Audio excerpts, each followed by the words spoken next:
omukulu Tamale Mirundi amakya marungi ssebo nje nabagasi bana bizibu ekituufu ndio ekyo kyoge tobena bizibu hapana wesimye you think what you call problems are challenges katonda yatutonda tukonkalinga ensi kakati ogamba otya nti ate katonda amagezi ge yakuwa togakozeseza tukonka it means tigwe obwongo bwe butakola gwe munafu ebintu bingi zembasekerera toyinza kugamba nti mukuza freedom day nebuga nti ate gavumenti ebayisa bubi ate ripooti nefuluma ng'empapula za gavumenti ate zebasinga okusoma kati gavumenti tuyisa bubi nani empapula gavumenti zebasinga okusoma ripooti bwegamba noga nti omusajja akuba ennyo omukazi ate bamuwadde ekirabo ky'empisa wano ekimu ku byo kifu yes omusajja wabanga akuba nnyo mukyala we alina kubeera erimba talina mpisa. How can government newspapers be trusted by the population in a country, in a society where government harasses the media? Kati eyawandiise ripooti ayagala kupromotinga mpapula obwongo bwe tebumubuulira akiri nti ate otta kino tosobola kufuna byombi naalongo tabeera vagini yes tebaita kati eddagala likolebwa na vagin timuyite mukama mirundi kakati byo awe wewali problemu yammwe in my opinion nawandika nze mpandiise kuba nalowooza nja kufa mangu nempandika ebitabo bingi. I wrote about the history of media nabakagula nnyo mu institutions ezisomesa abamawulire kakati ekibakola obubi mu Uganda kyekyo nti tukujajingira kuki. A former president of Uganda Journalists Association, Kagolo, died. How have you treated Kagolo's story? This is not a government. Okay, you can involve the while deal is connected to government. Have you seen motoka ya Kagolo eyatomedde gate? Nedda. Wagirabyeyo? Gate gyeyatomedde wagirabyeyo? No.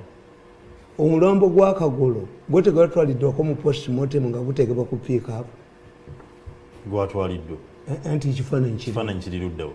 We gwagudde. So if I can judge you, if it was somebody else, by mafia mwebayina interest to embarrass government, you would see where is Kagolo's vehicle that knocked a gate? Where is Kagolo's corpse where it lay? Nti bamukuba amasasi yagwa wano abantu bakuŋŋaana nga balaba omulambo gwa Kagolo. Byante byalabiseeko. Gate gye yatomera eriwa. Terabikako. Kakati it means is not media freedom. Government gave you the freedom which has been captured by the mafia gang. I always say the problem of media in Uganda is not a government, the mafia. This is not a media in Uganda. If I can describe a media, Uganda's print media is a channel, is under the total armpit of the mafias. I can sigirwanirira mukulu Tamale gwenga ego yaliko munnamawulire era amaze ebbanga omulimu guno eno oba oyanukudde kyegambye this day is it was a celebrating kyenkubuulira yes kubanga why do we have mulabye buli tukola celebrating freedom day they list a countries that infringe on media freedom. Is Uganda listed? Do we have a single journalist languishing in prison who has been assassinated for doing good journalism? Anti-violation of yes. Do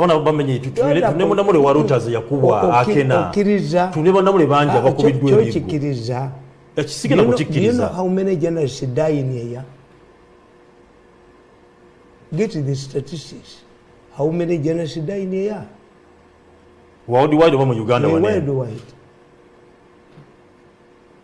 I may not have the Uganda munamawulire statistics. ekyeyafa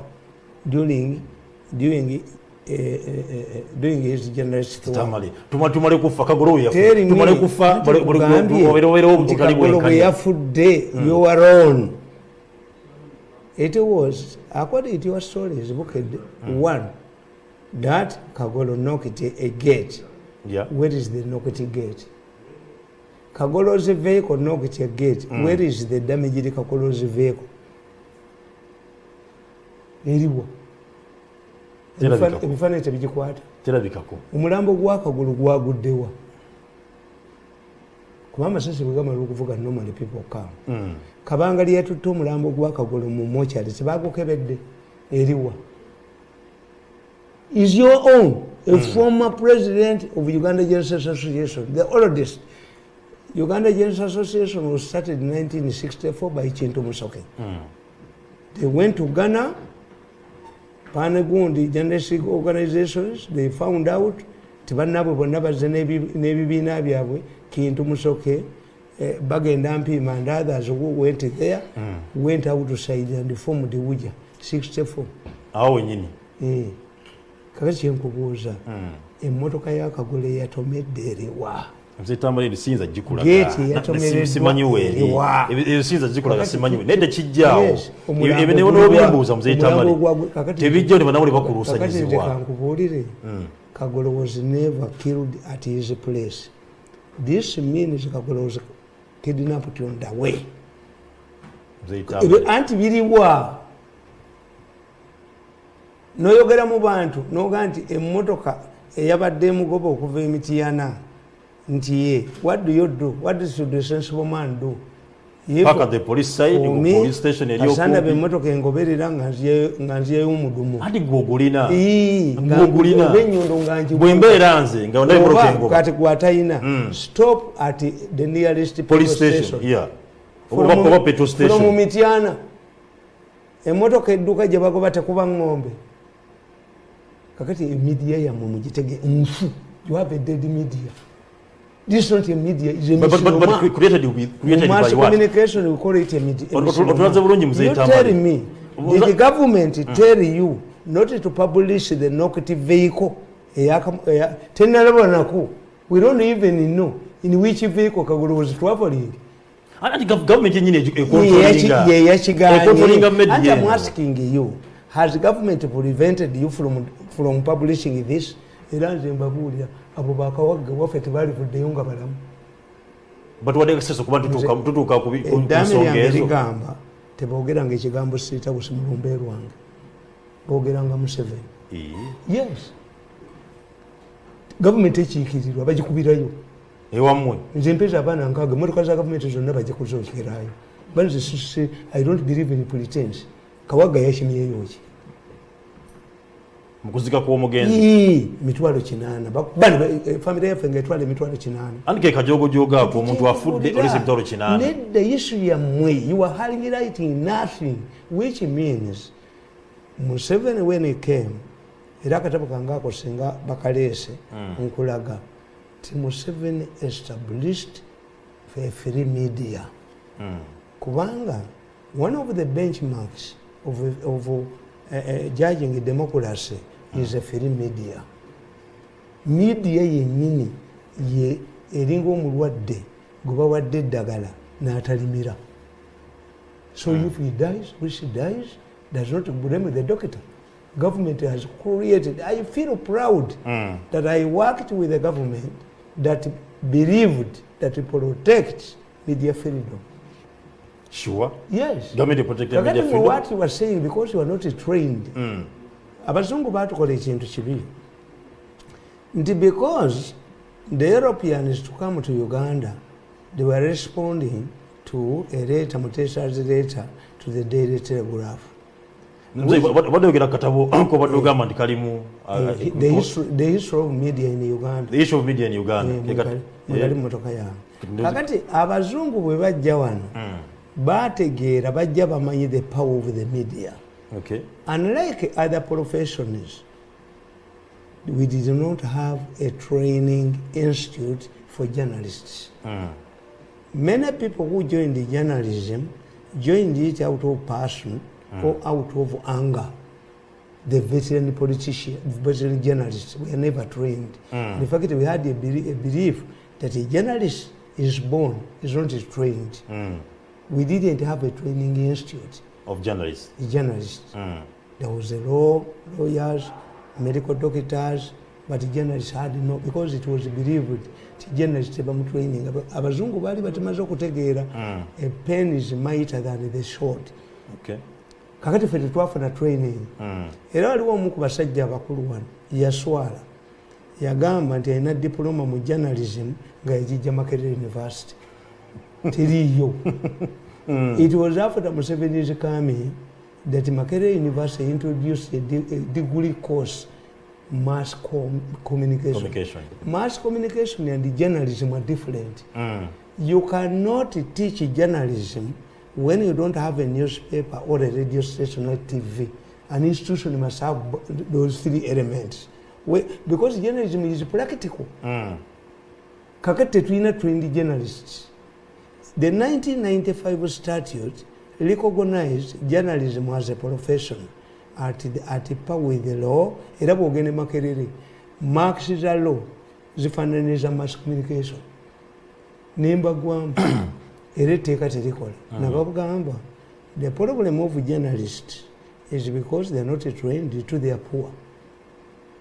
If you have a conference of lawyers and you have a conference of doctors and you have a conference of journalists, these are open indicators. Two, we don't have strong media institutions. Tetuzirina. 1964 Daily Nation started in Kenya. In fact, we also mango popular Ramawuli Mabega Waru, Kuberako ABC, the Audit Bureau of Circulation. We know Kubanga do circulating a million Yamauri a day. You are largest circulating a newspaper, I think, booked for entertainment, Katusekem, there's a real name to in a country of 40 million people, because in the printing press, in a newspaper business, the more copies you print, the less costly it becomes. It comes, yeah. Singa New Vision, ekuba emitwala abiri, egula siringi bisatu wa bitano. Your newspapers, amawulire bagakubamu obuuma. Why? Kakati mmwe, mubulaminga government, not government. Government put the food on the table, dining table. Naye mmwe ne balimu okulya. Temanyi kuliisa bijeeko. Mzee Tamale, government yone tugamba tulina freedom of speech. Naye weeri. Eri luddawa. Olumala okwogera. It is there ng'oyogera, but after speaking it is. I have never been arrested over a story. You. Kakande of New Vision has never arrested because of a story. This is my generation. But many have been arrested. Because you were mercenaries. This is a mercenary media. It's a mercenary media. Oba yowa oronu mujikwese story. Ade fe tujikwese. Are we allowed access to it? Let me tell you. Who has prevented the Bokede or UBC okutulaga emmotoka omwafiiridde kagolowoze staff? Bokede and UBC byani. Tiwali. Byani. Tell us. Those are not government entities. Finally. I'm saying Tamale. Bokede and UBC are government entities. Not to waste time. Kubanga nze tonsobola. That cigarettes, I started as a newspaper vendor. I ended up owning my own newspapers, and I've ended up as a spokesperson of the president. Yeah. And he interpreted 14 years. So I'm not a joke in this field. I know. I'm only in Gamani. I know. And I've written many books. I'm the most listened to person. Yeah. That's why they panic in Vajjakeno, public nebalema. Kubanga nze manyi. Government takes advantage of your weaknesses. Many people fear to take me to court. Well, Bagamba Kalisa, between a 10 billion case against him, Kalisa na panicking and move out, Katisiri Dayo. Kakati Nkogam, 10 billion case, Yadiruda, Vitambulia Kumfudu, is it moving on Totas? Tiri yo. Kakati Chokusat, Nemba Gamba. You are what you are complaining about. Tamale Mirundi every day. if you fear, because I challenged, waliwo omusajja katabo kakano kenawandiika the history of media in Uganda. Nabagamba nti what you call harassment are just occupational hazards. You tell me, when I was still in State House, I challenged a conference. It was sponsored by Australia to tell me where they buy tear gas that covers when it faces a journalist. Mzee Tamale, hazards ku mulimu. Yes. Embiggo na jonga mu batoon. Yes. So those are hazards. And you tell me a journalist who has been picked from his office for a story, etali malicious. If you want organize, you erase a journalist. If you erase journalist, you go to parliament where there is a press gallery, you go to court where there is a press gallery, but if you look with flaggers to cover riot, how can you cover riot with these huge cameras? Mzee Tamale katuva ku story hiyo. Ozo kyogera lunye nti Mzee Museveni ekisinza okumusumbuwa kwe kuba nti nno talina mawule baga muwambako. Nakugamba osogoliza ensonga enti mawule baga muwambako. Nibo nebikolebwa ayagala kuba nti eddiza mawulire. Nedda.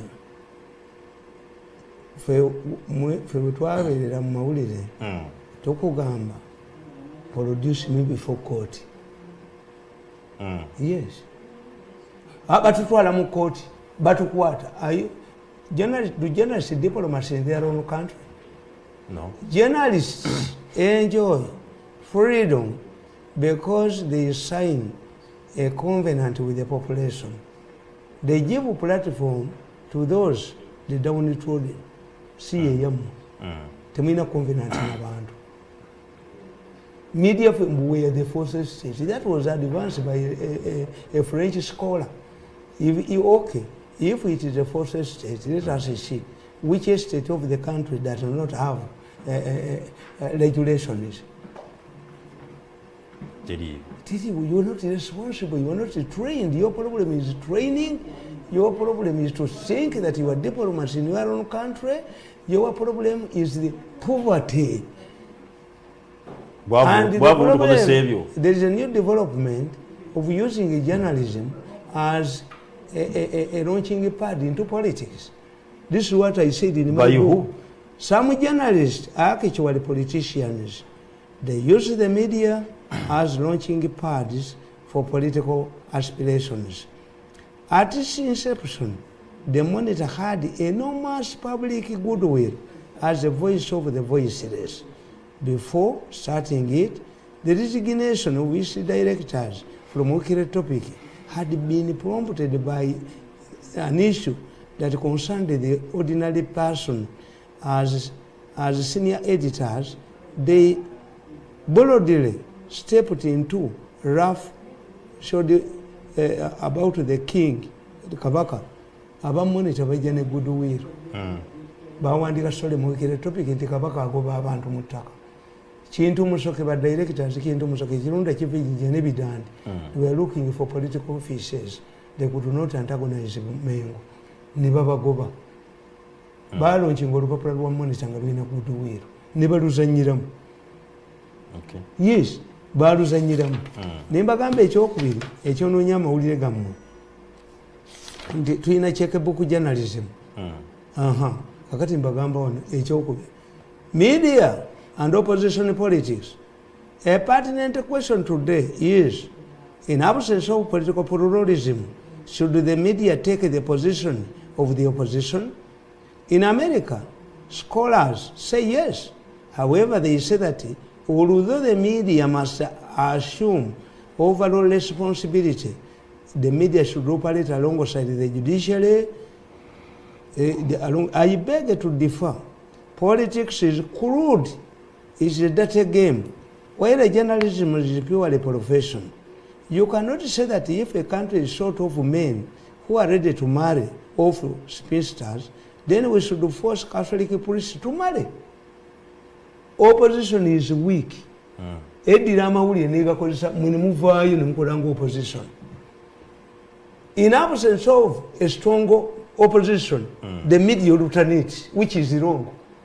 nze Tamale okuva kwogera ku mbeera embi eri mu ggwanga era nga kituufu yeeriwo otuba tukoze ng'opposition. A journalist must not be supporting, must be neutral.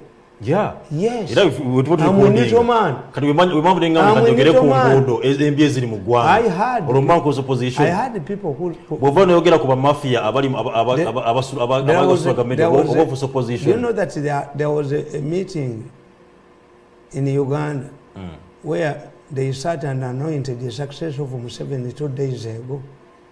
But they said, if we don't kill that man, let us use him as a lecturer. Who, you? Turn the enemy into a lecturer. Somebody was explaining to them. Whatever he says, listen to it.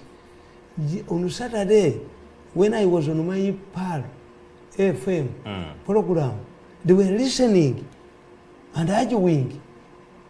They were arguing. You listen what that man is saying.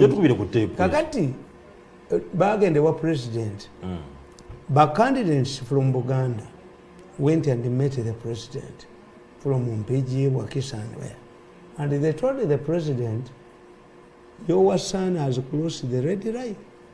Is supporting Bobby Wine. Museveni told them, I know Mirundi cannot support Bobby Wine.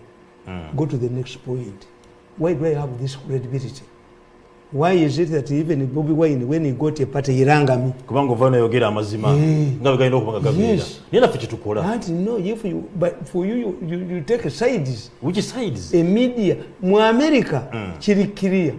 Nti a newspaper can come and say we support Gundi. Why?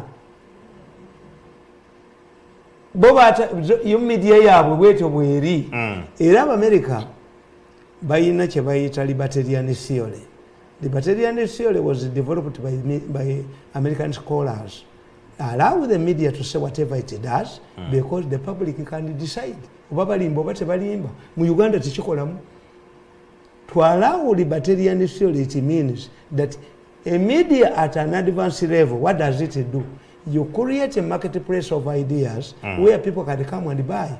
But to create that marketplace of ideas, you must have knowledgeable people. Okay. Temuchirina. Kakati, putting that aside, you have to be kankusembyeyo na kino. Checkbook journalism. This is where journalists are induced to doctor stories, and this practice is prevalent in Uganda. In fact, the first item journalists attend to at public functions is to list down the names of those in attendance and submit to organizers for inducements. Interestingly, the organizers make it part of the budget. On many occasions, squabbles arising from these inducements erupt between organizers and the journalists. It was noted earlier that before the advent of NRM, journalism was despised. Practicing the profession was referred to as Olugambo, occupation for among us. The stereotype would, however, change over the years with the media institutions falling into hands of younger and highly educated people. These own Abuba Mwenda, they are not journalists, these are business people, the Mwendas. These own expensive property, like in other Uganda, they are not paupers like their predecessors. They are part of the intelligentsia and the middle class. As a result, they have become arrogant, considering their status. They apply blackmail and intimidation tactics. A corrupt system gives media power and influence in matters of governance because public officials keep secretion in their cupboards. Unlike many African countries, Uganda has gone through a unique and turbulent history. What is in news in other countries is not necessarily the news in Uganda. For example, Uganda experienced the tyranny of Amin era and barbarism of the highest order, which so many lives of Ugandans lost anyhow. People would be walking on the streets in the morning and bump into relatives' body along a pavement without prior knowledge of how the victim ended up there.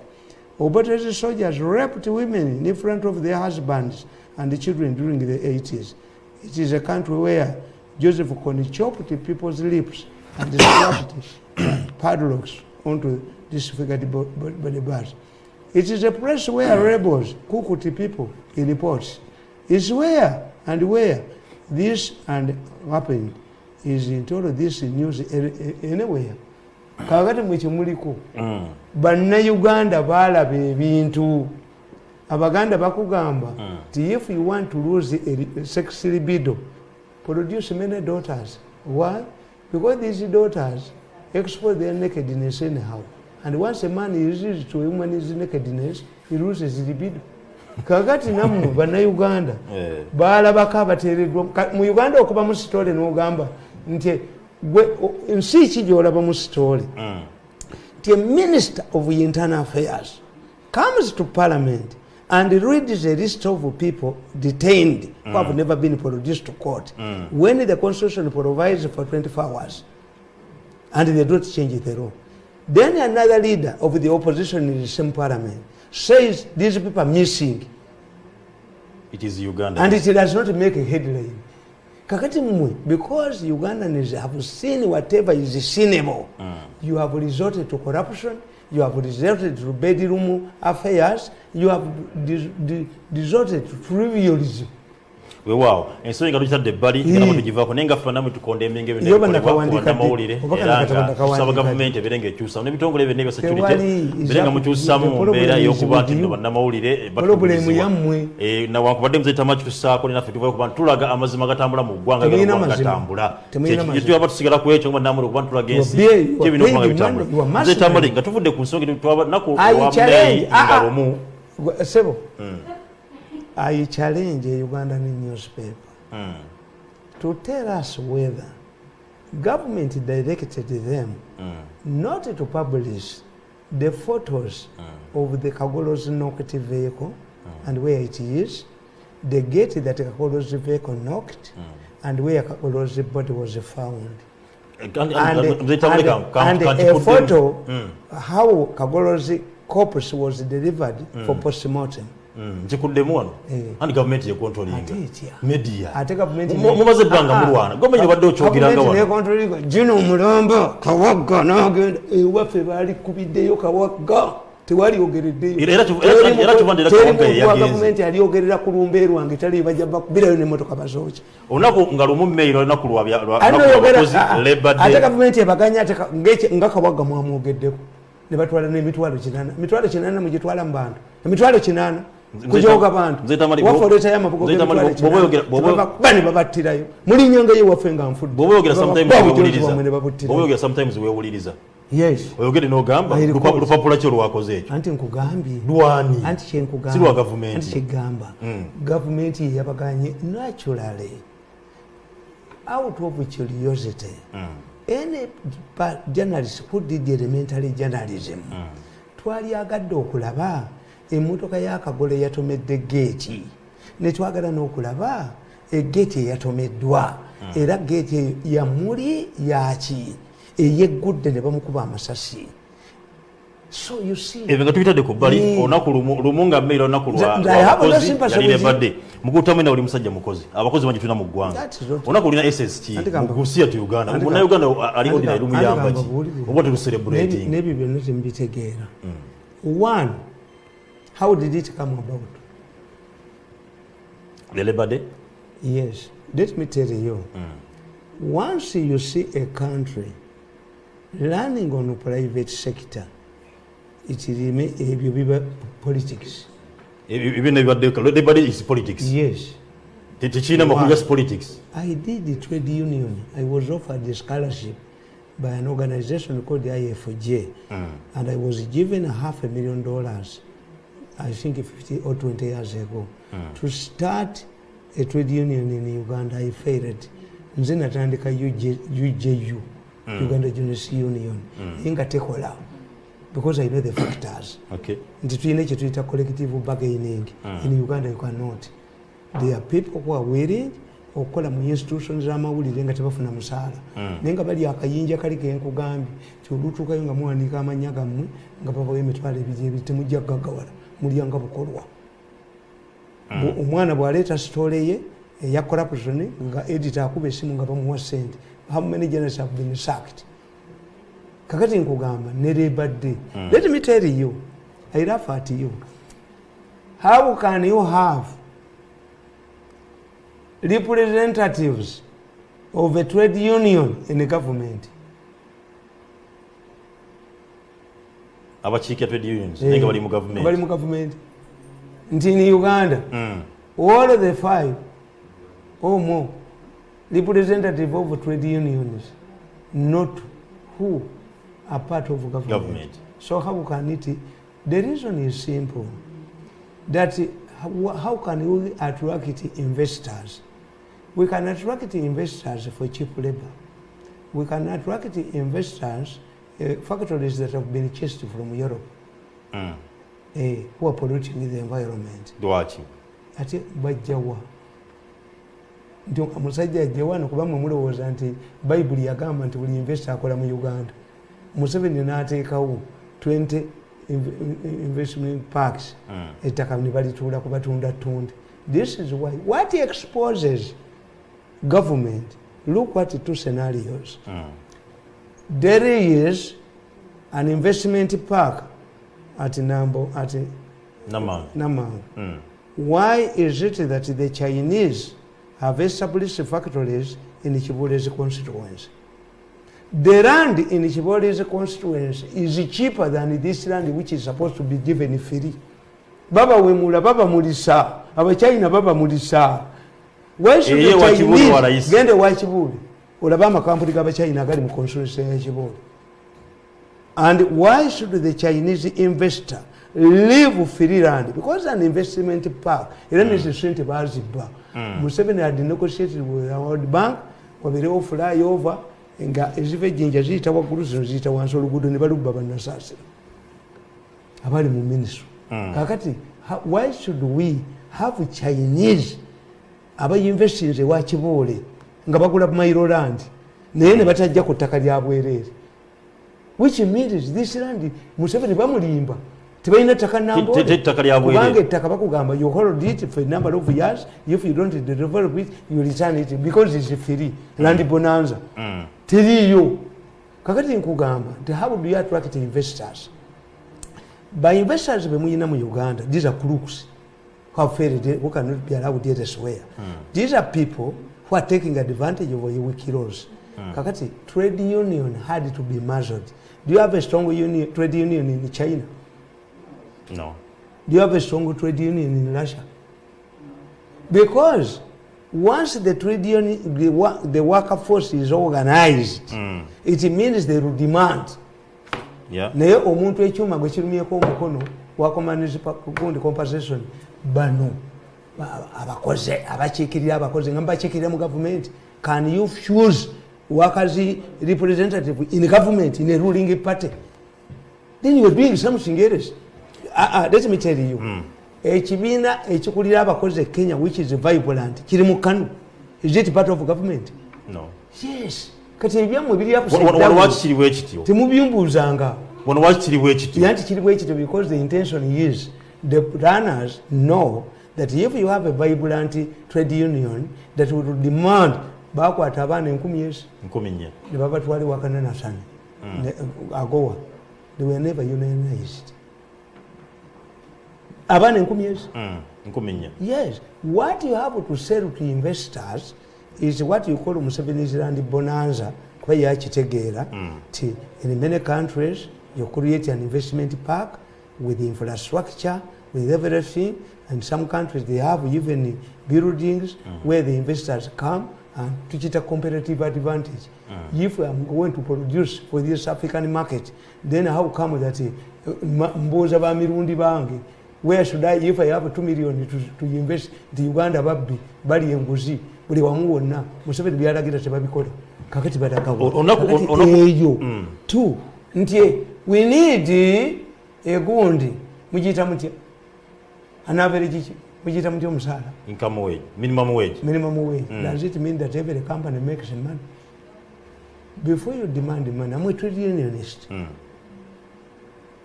Solidarity forever, solidarity forever. Solidarity forever, for the union makes us strong. I'm a trade unionist myself. But this meant to kuyimba. Hey, I'm a trade unionist. I was trained, the highly trained man. In the name of Samawili and Obongo. Minimum wage. Do you assume that every company makes a profit? Then you will make a profit. It is you. Where you assume it can work in the government, but it cannot work in the private sector. Why do you assume? Is that why President minimum wage? Minimum wage, does it mean that that would be a corporation? These are companies for individuals. Uganda has a stock exchange. Is it a vibrant stock exchange? No. Why? Because most of Uganda companies are family companies. Tibagenda ku stock kugulayo shares. They don't sell shares. These are family companies, BMK. Family companies, Mulwana, family companies. Most of our companies. That's why many companies don't have to leave regimes. Depending on goodwill ya government. Except the people like Wavamuno who have out to leave the regimes. Talking about private companies, President Museveni agenda kujja mu buyinza wano mu ggwanga Uganda. Twalinawo UDC, Uganda Development Corporation. Ngina companies era ngeri managed by government. Ngina companies zaali nyingi. Oyinza okudya omutamivu n'omwana. Mzee tabiro gende mpona. Ngina companies zaali nyingi. Nalabi waffe omwana companies zazi Nyaiti, companies zazi UG, companies zazi Mulu Box, zi Muluko, zi Direct Corporation. Companies zaali wonga nyingi. Linti Corporation zi marketing, coffee marketing board. Naye ku mulembe guno gwennyini ogwa mukwano gwo. Corporation never dissolved. No. Buchimune kitundibwa. Under privatization. System can see you see the element of privatization. Kubanga mulina okumanya nti independent leaders bobote basanga ekizibu. We are fought for independence. Abantu balwanira namba 8 namba 9 kusunsula pamba. Kakati bobote batula ne babala. What do we do in such a situation? The Indians control capital. We don't have capital, and our people cannot get loans. What the Botes did not tamper with agriculture. Boba Asalamu Baganti, agriculture does not need training. Agriculture can employ illiterates. What do we do? They did two things. One, never tampered with agriculture, but they created parastatals, lint marketing board, coffee marketing board, so that when you buy coffee with a higher price, then you boost the production. The second move they made, Badira Nebagamba, we wanted to produce cheap labor. Political economy. Kenya is a bit okay. Why? After the First World War, the settlers in Kenya, the Europeans, found out Europe, essentials. So they started creating processing industries in Kenya, which they did not do here. We want to produce cheap goods for our people. Uhuru, independence. The Obates decided that all companies belonging to foreigners, government must invest in them and own 51%.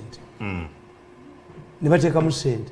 The Indians laughed at them because the board of directors, the government posted to the Indians were not businessmen.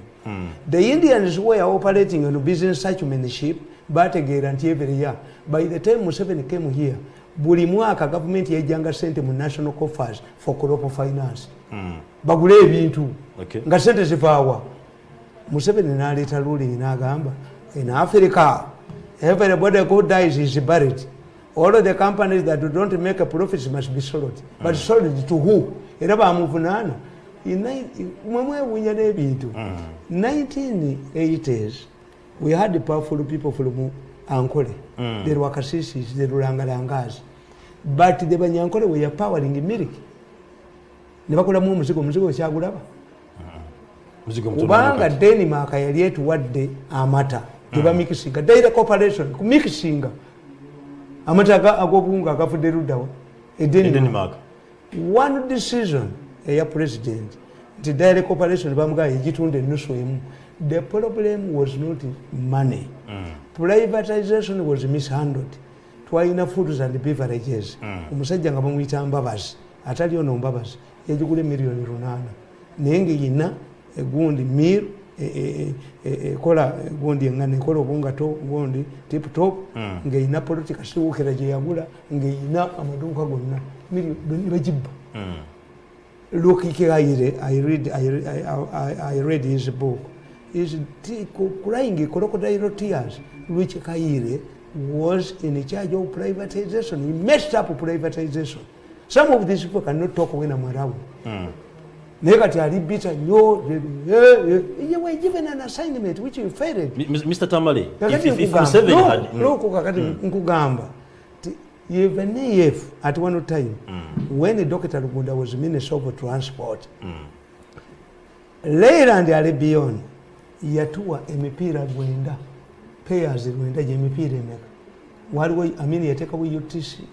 When I hear people abusing Amin, I laugh. Amin created UTC. Amin created Uganda Airlines from ashes. Amin empowered UDC. Kakati, what has happened? Bus emipira bajocha UTC bajocha gwalaba ku UTC. UTC was like a rail station. Emotoka zigenda moto bus agenda kusimbula. Bandit bajocha. Okay. Lugunda was the Minister of Transport. Semogere's younger brother was the Deputy Minister, and the man called the Sonko was the manager. UTC never about to the Bajana Baba. Nibaba. Nze nakula ewaffe eruzirawo. Twalina abakulu baffe bonna babeera mu Uganda, babeera mu taxi. Bagita. Ne bona kati bali bakuba byeyo tebakyalina mirimu mujja ggwawo. I don't have the telephone number of this woman, this Somali woman. I don't know whether Ugandan extraction or not. Called Nakumati. If I had her number, I would ring her and congratulate her. She has liberated the Basoga. Okay. These people, the Madivanis, I was talking with one of the sugar manufacturers, producers, and I told him, you are in danger. This woman is going to finish you. Bagenda ebusoga ne bagaba licenses ebikajjo. Monopoly, because they don't operate in business acumenship. Yeah. Kakati bagaba gundi. Omusoga n'alima ebikajjo bye, I have a man anoonyewo okutunda ebikajjo bye wamubuze. Anti begabira license. Kakati tosobola kutunda wa metta. Bali badeseneteka mu not 50 kilometers. Kakati be bawa license bo tebategeera the long term impact, adverse impact. License lole y'ebikajjo eyali baddemu obukadde obusatu bamuwa emitwalo aga. Nga balowooza ajja kuddamu alime mukazi yatadde ekyuma amulu. Mukazi oyo kamukubireko mu ngalo. Si sarcastically. I'm extremely happy. Nakumati. That's Somali woman. What the woman has done, ye yasookedde ku balina license. Bamadivani be babadde bakozesa okubba abalimi. Bametta be babadde bakozesa okubba ki? Abalimi. Some people nina abantu abalina ebikajja babiteese ne bagate tujja kutunda ku slow prices. We are not contributing to Uganda. Kakati y'omukazi kye yakoze yaguze ba license. Ebikajjo temulaba emmotoka ezikwata Northern Uganda. Yakuddiza ne transport yo gw'otaddemu. Katulabe metta, katulabe Madivaani, katulabe obujozi bwabwe abayindi abo. President Museveni badde ayogera ku lunaku lwa Labour Day. Yagenda asobola nti akulietinga gavumenti esobola nti akulietinga emirimu milioni 7 naye nga through agriculture. Muzee tambe tugenda mpola. Ffe tukulidde nze muzee wange yajakula nnyumiza nti basomeranga ku mwanyi nga waliwo cooperatives. President Rogers zonna yazisaanyawo zaavaawo. Agriculture agenda giteekamu atya nga budget esinga egenda mu security. Agriculture nebeeranga eweewo obusente butono. Abaganda bakugamba nti omwana tayinza kulema mu buto n'ogamba ndi muzaala mu bukadde. Museveni has been let down.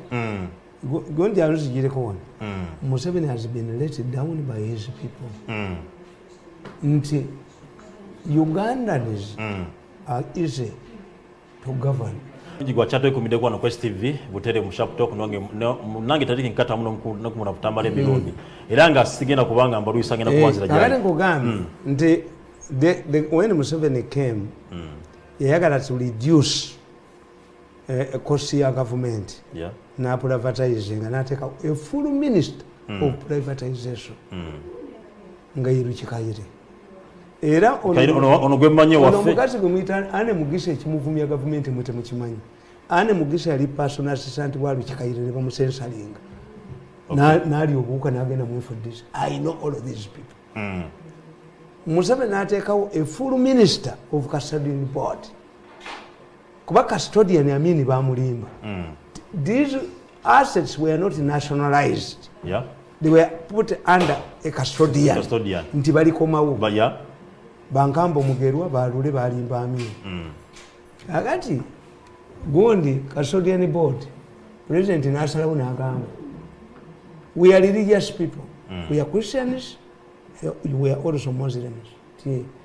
We cannot get a fresh capital unless we return the properties of Indians. I remember the president said, this panic you are having is nonsense because the whole of Jinja is owned by one Indian. Now take a custodian board. Custodian board, President Nagan, no, don't quarrel because the second was a royal of custodian board. Because before, you don't know the background of the second. No, I don't. A quarter of Masakapi belongs to him. He's a very rich man. Second, decided to take on Indians. Those Indians were paid because Amini could not, Amini paid them their money. President Nagan, no, we shouldn't talk about legality. Every Indian who comes back and claims the building Mujumu, the quarrel will be sorted out in a court. Okay. Kakati I wonder, Parliament yajawo obuyinza ate to investigate ebizimbe bya custodian board. Because Museveni had decided the matter, whoever claims a building, allocate it. Because most of these Indians did not come back. Yeah. They're in Canada. I visited them. What one Sajjo Muyindi, the president Yaliamu Agadde, Yajawan, Nanonia president, Namula, he helped him. Sajanga Yogera knew. Yamu inviting a Konga, Kola parking, Yakola Chi, I've forgotten his name. The Bampita Kode Muchibuga Chab, H.A. Igund. Bangamba, how did we come to this city? Tianti, those Indians who are coming to Britain should not come to my city. Kati Baba was Angako airport destination, the city, they are there. Okay. Custodian board. Kakati custodian board, Yatamujidamu Mutia Kasos. Mzee Tamale, President Yakola mistake, Yakola blunder, or come to take up proposition, Navanga to the factory. You have a fool. Kenya yagana today kumemegwami Kenya China parasite today kumemegwami yes amini we go bayindi wane nabanga companies of factories are bazid obuzuba nanti tebayina man pana skills necho kubiri president Museveni wachi yaje natiko man pana skills abazungu bali tebayinza kukiriza I mean it's economic to succeed why it would have been taken over by the African countries majambero yokomula yali asiba mupira ku petrol station ya Kigali. He argued Habyarimana to confiscate Indian properties. That's why he became Hiran. Habyarimana yamubanja sente n'addukayo n'agenda mubala pifu nabone bamubanja kyobola bano mbasekerera mbutu wagira opposition yejeko Museveni etujja kukolagana naye wa naye jabba waayo yes kakati nkugamba the problem the president is having nti two he found the Indians the economy which was shattered. Museveni wanted to solve two issues at a go. Museveni wanted the Indians who has capital and experience to take over their properties. Their properties, yeah. Nebakomawo. But abadde babbi sibe bali original badde bayayi bano bategeera nti Ugandans everybody supported the expulsion of Indians. In my area is only my father who did not take it. Tata wange teyatwala kintu. The only thing I sat home, and my father had the influence like me. Okay. We have a family of influential people. Gundi, waliwo omusajja nga bamuyita Molodini. Molodini yalina ekyoma kyekalizo bakikuba mu lutalo. Obote nakituddiza bano be bakibbi. Okay. Yes. Obote yakizaawo bano ne bakibba. ate bokolera bakibye nebakibba bokolera naye ekyuma kya molodini yawataata wange ekitanda nga kinene nnyo bwe kiti nga tusulako basatu eno kitange yagano kisulako tikyakisirani I was educated in an Indian nursery school. Okumanya abayindi bali bawali tata respect nga abayindi bavuga obugaali bwabwe naye nga nze nsobola okuvuga mu kagaali k'abayindi nesomera mu nursery y'abayindi ekalisizo because of the correction of my father.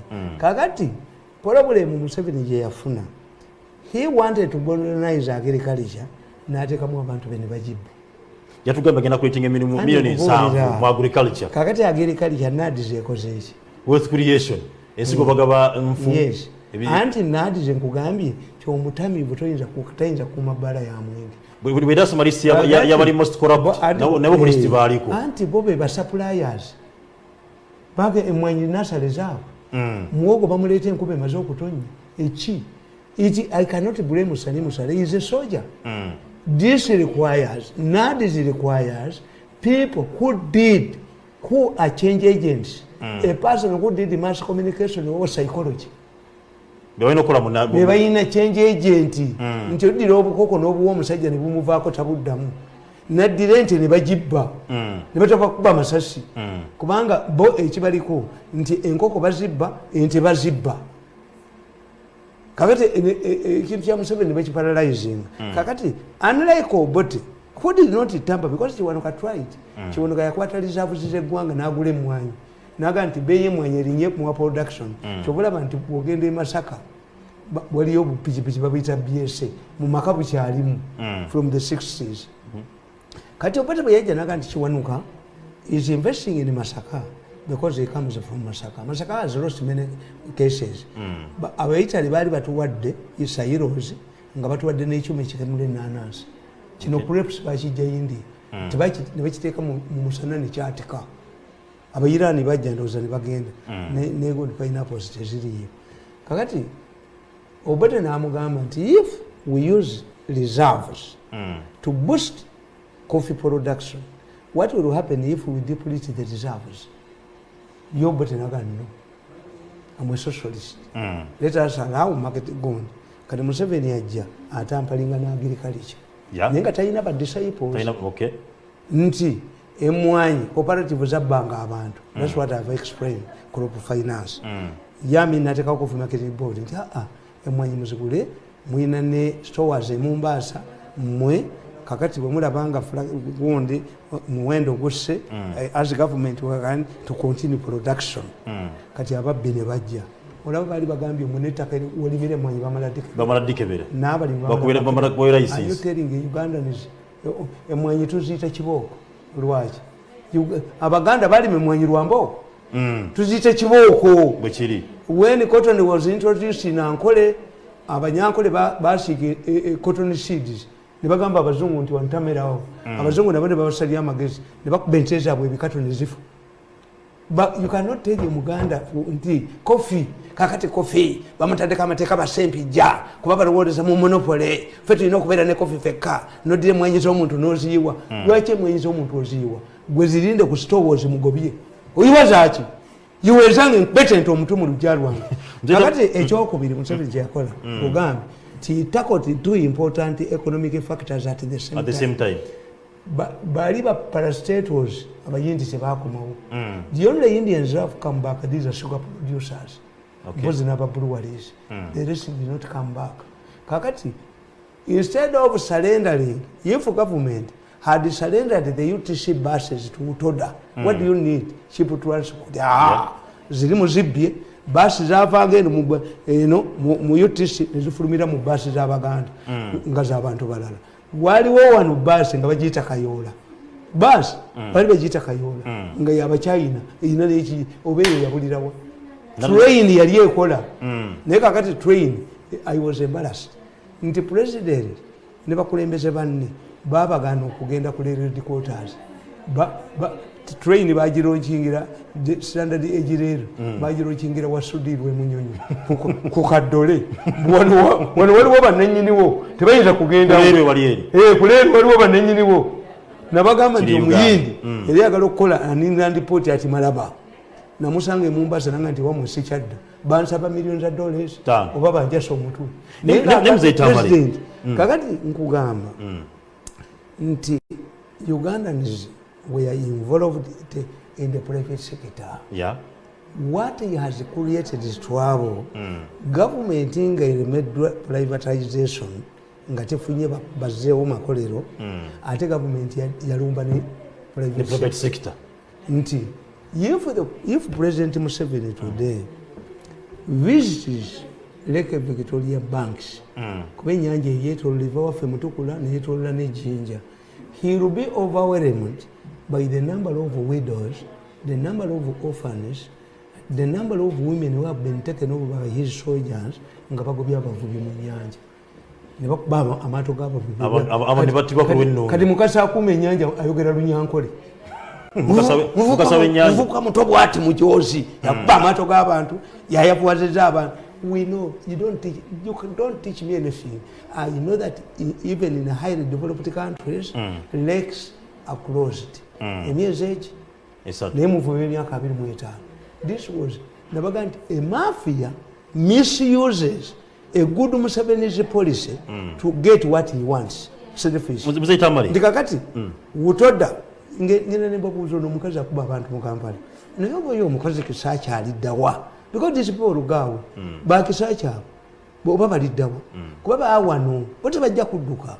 Naye kisacha nadira ekisajja ekitemu ekiki kya KCC nakitwala mu wino kikuba abantu. Nagulumiza omukazi oyo. Kubanga bafunayo sente. I have evidence era neewunyiza nnyo. Azikisache nga yekukumi bwati gwe bajja kuba wano bamutte n'omutwe bagwazi.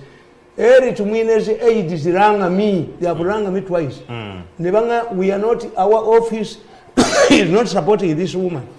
Kusaba. We have found out is being used by the police and the other people, forces in the state council.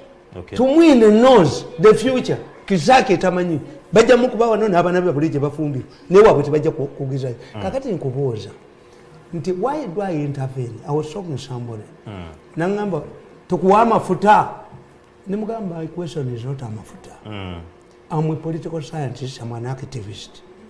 If today Bobby Wine stages a demonstration in Kampala, when you have antagonized with other people, when you have antagonized Owino, when you have antagonized in Nakasero, at one time when Nakasero got to deliver it abantu ba Musisi to get these people arrested, the leaders of Nakasero. Abantu ba Owino bagula akatale ako ku ssente zaabwe. Kakati bano kye baakola baawaaba omusango mu kkooti ne bagusinga ne balimba Museveni nti ssente ez'omusango mu kkooti ate baddiza byapa. Oyo omukozi oyo kisaacha gwe kisaka ojja kudduka yogedde ku bintu bingi ku nnaku naye mbadde njaba. The issue kakati kankubuuza, you have evicted the people. I was explaining to a PhD man is researching ne mugamba nti agirikalisha y'omu Africa tesobola kutambula. Why? Look how this progressed in England.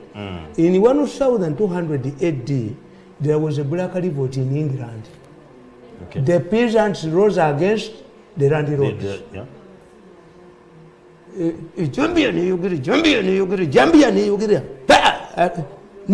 Jambia until the landlords were put to order. And they agreed as follows. One, because previously migrated the city we bakwatanga nga bakutema omukono. Ogwokubiri nga bakutema ogwokubiri, ogwokusatu nga bakutta. So the tenants rose up, the serfs nga bano abali mu Buganda, the tenants bani babatuusa ku masengere. Kakati they agreed. One, those who want to go to the city, please go. Okay. Those who have money, buy yourselves. Ongambo otya mu Wakiso nga yiika y'omwakiso egula miliyoni 2 n'ongamba nti oyina yiika 4 nanye ntaka muweeko nti benyondo mu mutwe nasirekerako mzee Tamale ngatuba ku nsonga eno. No president nkugamba president yogedde ku bali yatogedde ku nsonga president yakonyeko. These people after this settlement they migrated to the emerging cities. And to ensure that all of those people who migrated the cities were engaged in a productive work. In 1200 AD in England, they introduced the vagabond law, which exists in Uganda today. omuganda ekiyita vagalanda okukwata kireresi vagabond law to ensure that whoever comes to Kampala has a job. Kakati after this exodus from the villages to the city, many people came to cities and the landlords remained with the huge chunks of land. This is what we call the fencing system in England. Kakati atemu ne mu byali ttaka mulibye n'obubanja mubutemyemu omusajja alina yiikaze nnyo yazitereka ng'onnanye nettaka muweko nga nkuwako atugamba tagenda kuta wano ikamodo ika zikyali luddawa bandomeka balina ika no when I go back to my village I cry. Which used to be plantations have been turned into plots. Why? Nanye nettaka mbwatwala ku bbiri. How can you take my land? If I had 5 acres, my neighbor had 5 acres. He divided this land into his children. And do you come to me? President yavudde n'abeera yagambye nti yeewuunya okuba nti tukyafulumya abaana abawala ebweru nga bagenda kukola mu busizi bw'Abawarabu. Yanaga nti ayagala koppa enkola y'abasajja abakoreya naga atala bakoreya bagenze bweru okukola mirimu naye president namweza neraba nti ye tamanyi ensonga lwaki abaana bagenda ebweru okukola. Nabagamba nti President Museveni is a man with good ideas but who lacks discipline. Waki tebikola waki ageze tezikola wane buli kintu kyekyaleeta bakibba kati katubuuze who own these companies ye mwenyi nagende ya foreigners ani akulimba gwe yagambye sisteme gye yakoze yeeyo. Kakati President Museveni bw'aba agamba nti they are foreigners, how do we explain the 32 people who are arraigned before the International Criminal Court abawoleza ku Zoom? Are these foreigners? And they are accused of taking Ugandans abroad and extracting their organs. Are these foreigners? The only foreigners are 2. 2 Chinese, a Kenyan and a Rwandese. And it is because they were duping refugees nga babatwala ebweru. These companies are owned. Tumwebaza aliruddawo waleba gundi Bigirimana bwe yagezaako turegulate ne Hajati Mukwaya babajjawo. Tumwebaza yagambye nti bagala kuba bateekawo insurance bonds ku baana bano babenga bali insured singa bafuna obuzibu baberenga basobola okuba nti bayambibwa. Let me tell you, before we go there, buzibu kyo businga okuba nti ensonga kyesinga okuba nti efulumya abaana bano okuba nti bagenda okukola busiru si busiru bula lya mirimu tewali mirimu How nambeera mbi enyigiriza abaana. Uganda Investment Authority has failed Ugandans. How much money do you use to send your children? Kati obusiru bwani Anti bwebu obusiru bwani anti bulira bwaba nayigo bwaba government nsobola mujje mu recording omwana wange mutabani wange. My son defied me n'agenda mu Labour company ne bamuli recruiting. Sijja kwogera nsi mu baali bamutwala bati beya 200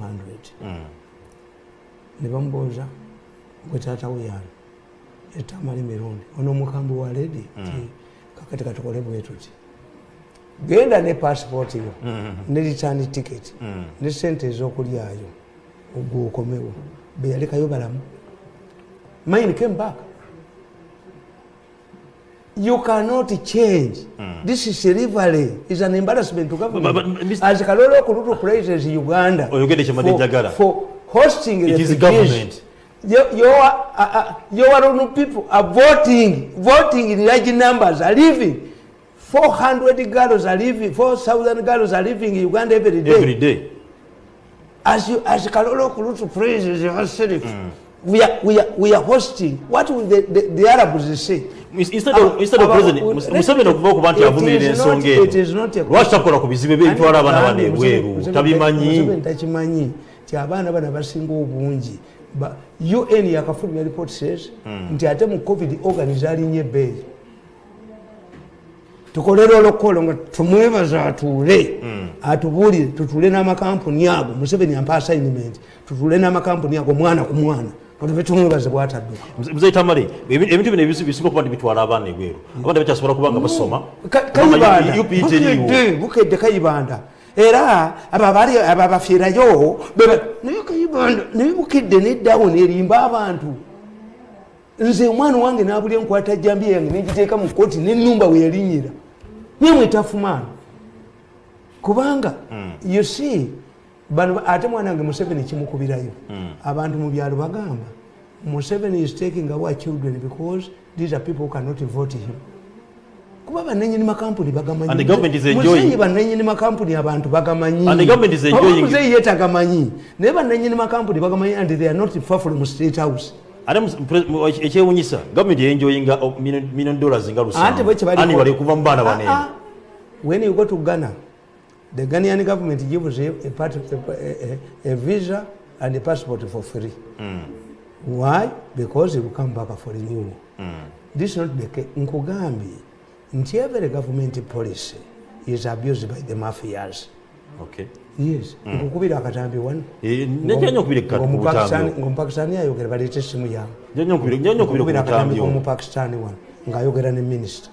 Tujja kuba kulwokubiri inshallah. Consignment yasoka and the Pakistan is in prison. Was sentenced 7 years in prison and the fine of 4 million people was dealing with the ministers here. Mzee Tamale. Nabagamba nejiwano nachogera nembagamba. When Professor Kanyerezi before his death he came to me and left with me with his network a list of doctors he was using. Nembaga nti my efforts me am happy. Nibo mutampa sende mutampachi. But we have open indicators. The women who are dying during delivery and no more, we had reached 20 per day. Accidents. Ubikajo bya kawolo, ubikajo bya madivan, zichafa. Accidents zali wonyawo. Taken to Lugazi. 2 doctors from Lugaza before the International Criminal Court. No, fika salam. Wapi 2 doctors, one from Masaka, another from Chitovu.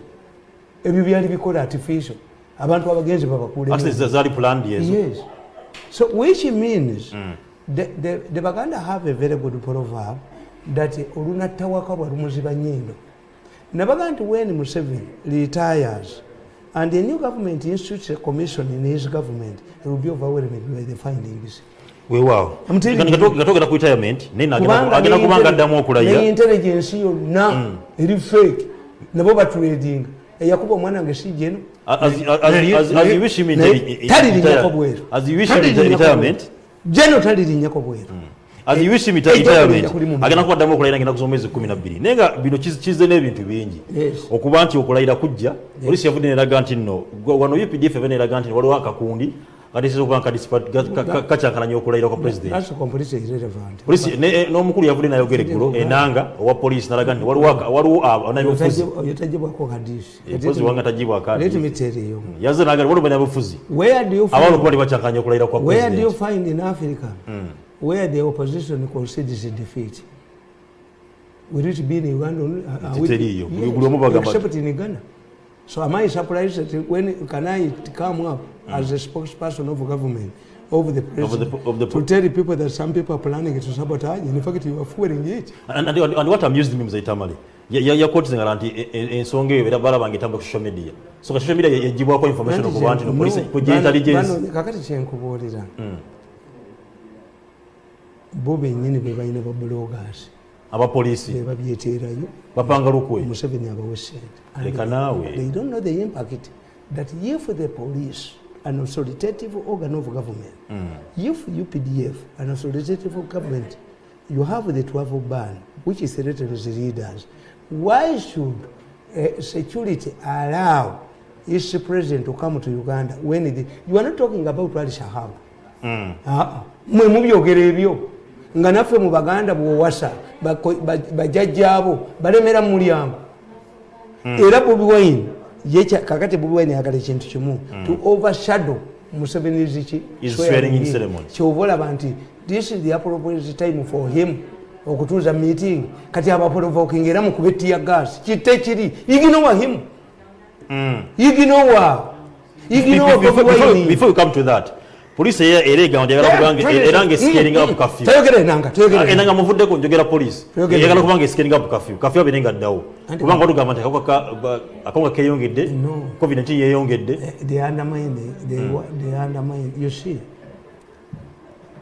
is a curfew, has a curfew. Under curfew, are people not dying? They are dying. In anger. if Happy is helping you, you would say, as I'm saying, that because I exposed this human party scandal, the accidents have reduced. Many women are no longer dying. Ekitegeeza ekiwundu nakijjamu amasira. Kati enanga atubuulire nti you give us the statistics before curfew and the statistics under curfew.